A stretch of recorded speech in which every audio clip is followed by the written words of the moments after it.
Hey, it's Mark Yagi. Welcome back to the channel. And recently, I've gotten a lot of really great viewers who are pretty astute viewers in covered calls and cash secured puts asking me, hey, instead of doing covered calls, why not do cash secured puts? Now, I'll tell you, they're both considered by the mercantile exchange, by the options traders, by the whole community as bullish strategies, right? So you want the stock to be moving sideways to up, just not too up, right? We want to be able to be hanging with the stock rather than having a stock completely break out and run away from us. That's it's still okay. It's just not the perfect thing. The perfect thing is the stock breaks out a little bit and starts to run up slowly, and we can keep selling calls against it if that's our strategy.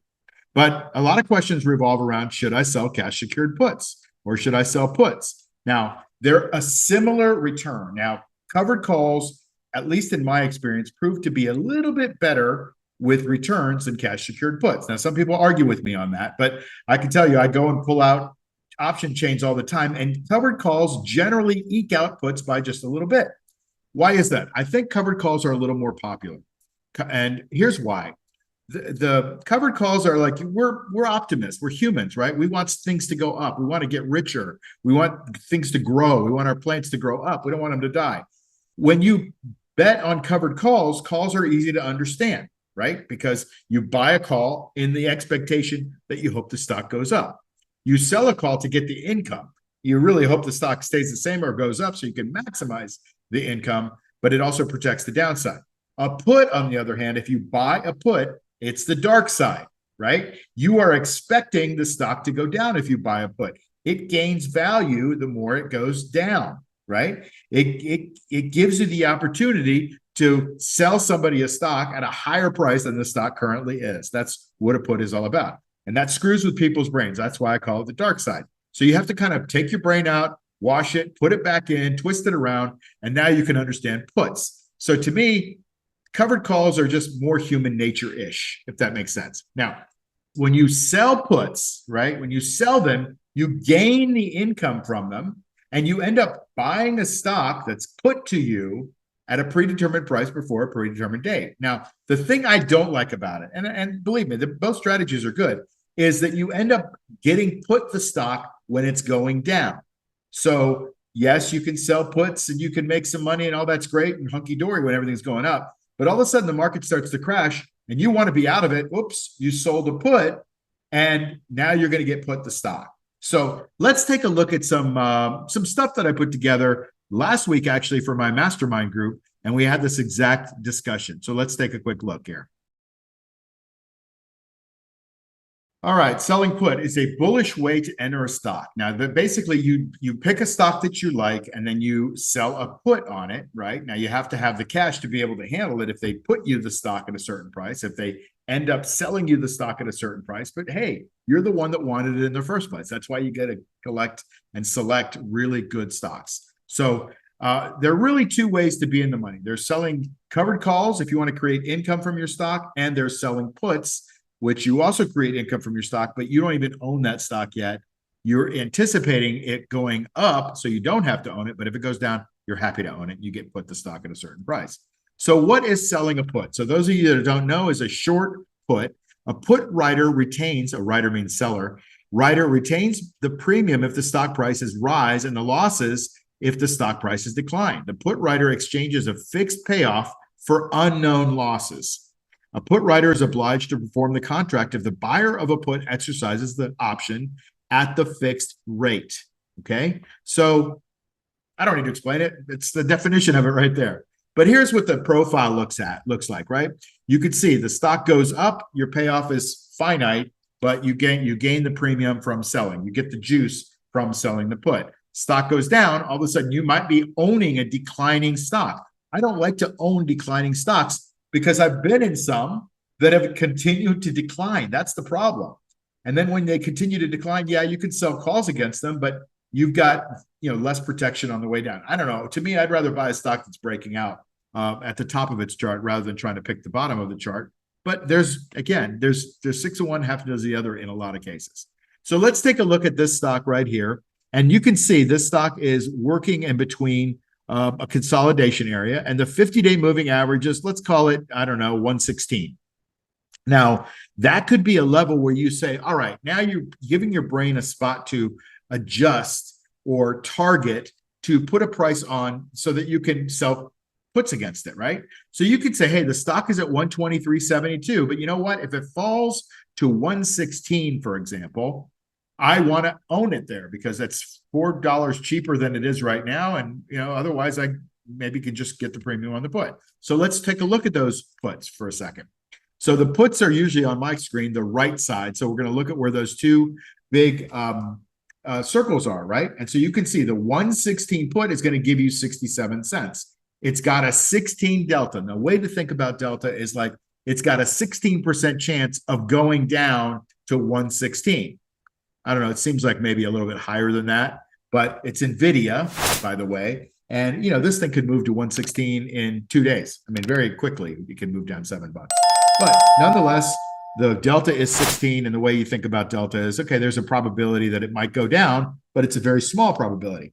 What if I went to the 120s, which is still $3 under where it is, and I got $1.49 to $1.51 for selling those?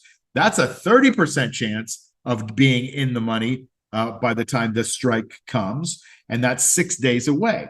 So I could pick up, almost, well, at least twice the income by just being a little bit closer to the money. Now, the probability is twice as much that I'm going to get put the stock at 120. But hey, I want to own NVIDIA, so maybe this isn't a bad play. By the way, let's take a quick look over to the other side and look at what the in the money, the time value. So that's the column I look at, is this time value column. So you get $1.49 in this one, 60 cents in this one, 66 cents. But over here, if I go to the same the same call, I get 72 cents in this situation. So I get a little bit more money selling the call than, at least juice, okay? Because you're getting all this in money for a protection amount, but you're getting 72 cents in juice. I don't know. I'm protecting my account by $8.60, and I'm picking up 72 cents if I do the covered call. But if I do the put, I have no protection on the way down. Not that I need it. The only thing that I have is the 60 cents that I get. Looking at the 120s, I pick up $1.58, but I pick up, 9 or 10 cents less when I go to the put side. So you can see the call side generally skews slightly to the favor of the call seller rather than the put side skewing to the favor of the put seller. Okay. So that's one example. Now, if you do those calls, let's take a look. You could see the 50-day moving average at the 116, you get about 0.5% for selling the calls. Now you got to make sure you have money in the account. So that's why I call them cash secured puts. Or you get about a 36% annualized. And if you get 1.28% or 77% annualized when you go up to the 30 delta or the 120s. Does that make sense? All right, let's do one more. So here's Coinbase. Now this is a chart that is not lovely, right? This is a chart that you could see is in a midterm downtrend, even though Bitcoin is it's kind of sideways to up maybe. And Coinbase has just kind of gone from 283 to, let's call it 165. That's about a 40% decline. And I don't know. I don't like those kind of charts where I got a 40% decline. Still, a lot of people like Coinbase because Coinbase houses all the Bitcoin that's being traded by the ETFs for Bitcoin. And so maybe people like it. I frankly don't like the stock and I don't like the chart. So I wouldn't buy this. But if you wanted to buy a stock that's on a decline, you would say, okay, let's find a spot to buy the stock. So you could look at the 157.50s. If you look back at the stock, you can go, well, the 157.50s are basically kind of right where the stock is now. It's at 165. If it falls another, $7.50 or the bottom of this big high volume candle 3 days ago, you want to enter the stock there. I mean, I don't know why you'd want to enter the stock there when it could continue to go down to 140 something. To me, I don't like the chart. And this stock particularly could be at $100. I don't know why you'd want to buy a stock that goes down, but still, a lot of people like cash secured puts. So I'm trying to make a video to kind of compare the two.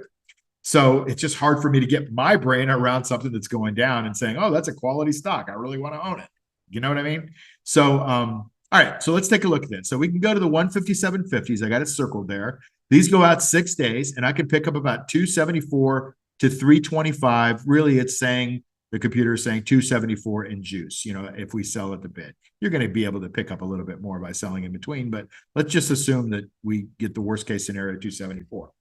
So it's a 1.7% for the 6 days, which is really good. Okay, look at the delta is about a 30 delta, which is kind of where I like to sell puts. If I'm going to sell puts, around a 30 delta, and it's about 107% annualized. Now, the cool thing about that is your money sits in the money market account. It's in cash. It's available if they put the stock to you at 157.50, but you're going to get a little bit of interest. They're not paying much interest at all in most at most brokerage firms these days. But if you happen to get a good money market, maybe you get, I don't know, 3, 4, 5%. I don't know what they're paying, but they generally rip you off. So you have the cash sitting there. You're certainly not keeping up with inflation, but it's not at risk until it goes to 157.50. So for you, that may be just an easier way to go. I don't know. I'm giving you that option. I'm trying to show you that they're apples and apples if you kind of look at them that way. All right. So what are some of the conclusions? So first of all, you can sell puts to get into a stock at a favorable price. You can see if the stock drops from 163 to 157.50, hey, it's better to get into the stock at 157. It's like on sale, right? It's at 157.50, better than paying 163, I guess. Okay. If you don't get the stock, you just get to keep the juice. And next week, you can do the same thing over again, and the week after, and the week after. And that's why I always give you annualized, right? Number 2 is don't be naked, right? If you sell a call and you're approved, sorry, a put, and you're approved to do that, you cannot be naked. Make sure you've got the cash secured put ability to do that. Otherwise, you could just get hammered. Now, most of your brokerage firms are not going to let you be naked, but don't be naked, right? Being naked most of the time is good, but in this case, it's not. All right. And number 3 is only do cash secured puts. I think I mentioned that. We want to be in the stock that's going up. And let me go more macro here, right? The Fed prints money. When the Fed prints money, that creates inflation. When we have inflation, assets increase in price over time. Okay. We've had the highest amount of money printing in the last several years, and our inflation is through the roof, right? The Fed has continued to lower rates / print money. So expect asset prices to continue to go up. Now, we're going to have recessions and all those other things. But if you look at a chart over the last 10 years, we've had recessions, 15 years, 20 years, and the stock market charts continue to go up. So that is why the brain skews towards positivity, bullishness, right? Is because over time, things go up if you have quality. So start thinking about things like that, because you have another factor rather than, oh, I'm going to try to pick the bottom on a stock that I want to own, and I'm going to try to pick it under the 50-day moving average. Yes, you can make money on cash secured puts, for sure. Yes, you can make money on covered calls, for sure. But you know what? In either case, you've got to have a plan. You've got to have a system. What happens if the market goes down? What happens if you get put to stock? What happens if you get called away when you're on this covered call? What happens if, right? So these are all the things that you got to consider. Anybody can go out there and make a free video on YouTube. Hey, I do that all the time. And you're watching this because I do that. But you have to have a system to learn all of the other nuances. Now, I can't educate everybody on all the nuances of what happens. I could tell you there's a stock to buy, there's a call to sell against it, or a put to sell against it.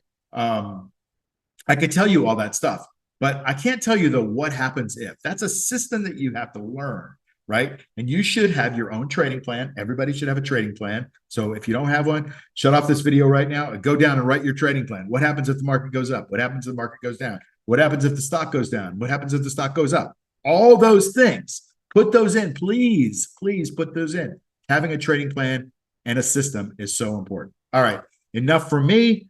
Thanks for watching. I hope you got some value that cash secured puts are very similar, but not exactly equal to selling covered calls. And I hope that makes sense. Thanks again for your comments. Those of you that made those comments about cash secured puts, I really appreciate it. That's why I do this stuff. I love comments. Keep them coming, and I'll see you in the next video. Take care.